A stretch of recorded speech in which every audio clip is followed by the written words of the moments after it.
К мирам, где новое создание веков, где бег души, тиши, беззвучен, где сотворение миров есть просто опыт снов и новое смешение судеб. Туда весь мир идет, и тихой поступью времен, среди забытых от истории тех судеб, где жизнь рождает жизнь времен, для новой жизни взяв заветы старых судеб. Мы все хотим жить в мире и любви.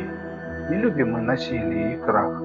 Ведет вперед фонарик наш любви, недогоревших судеб, прошлых жизней скарб. Ну а в душе так хочется любви и чувств полета через мрак вселенной. Не любим мы душевной пустоты, и мрак вселенной тоже нам неведом. Ведь мы живем в душе, где правит я.